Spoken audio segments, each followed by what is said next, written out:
Hello नमस्ते साथीहरु, welcome to my channel YummyTummy-Nepal quick रेसिपीमा। आज हामी एकदमै सजिलो तरिकाले हेल्दी नुडल्स बनाउन जाँदैछौँ।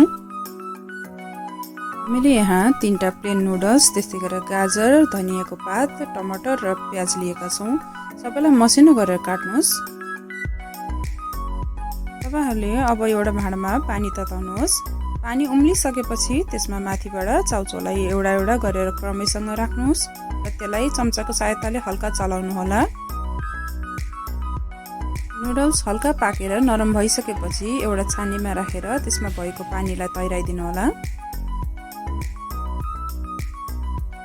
अब तपाईहरुले एउटा प्यान गरम गर्नुस्। प्यान हल्का गरम भइसकेपछि माथिबाट तेल राखिदिनुस्। तेल पनि हल्का गरम भइसकेपछि मसिनो गरेर काटेको प्याजलाई राखिदिनुस् र रातो भइन्जेलसम्म चलाउनुहोस्।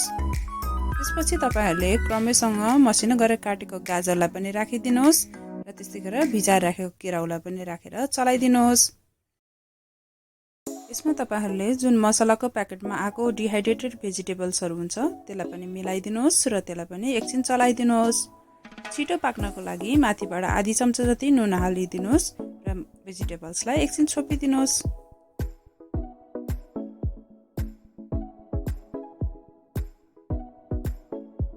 2-3 मिनेट पछि तपाईहरुले छोपेर राखेको कभरलाई निकाल्नुहोस् र फेरि चलाउनुहोस्। भेजिटेबल्समा अब तपाईहरुले चाउचाउको मसला र मसिनो गरेर काटेको टमाटरलाई नै राखेर चलाइदिनुहोस्। यति बेला चाहिँ आगोको फ्लेम एकदमै सानो बनाउनु होला, किन भन्दा मसला राखिसकेपछि भेजिटेबल्सहरु डढ्ने सम्भावना धेरै हुन्छ र यसलाई 1 मिनेटको लागि छोपिदिनु होला।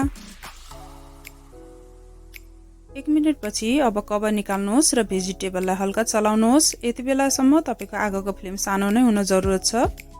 अब तपाईहरुले अघि नै पानी तैराउन राखेको नुडल्सहरुलाई राखिदिनुहोस् र हल्का चम्चाको सहायताले नातिकिन समय दिएर चलाउनु होला।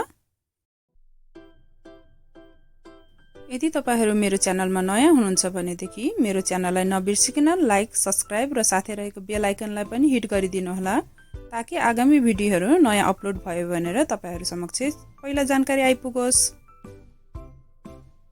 यदि तपाईलाई नुडल्स स्पाइसी मन पर्छ भनेदेखि जुन चिली सस हुन्छ चाउचाउको त्यो पनि मिलाइदिनुहोस् क्रमैसँग र हामीले अघि नै उमालेर राखेको चाउचाउको पानी त्यसलाई पनि राखेर एकछिन चलाइदिनुहोस्।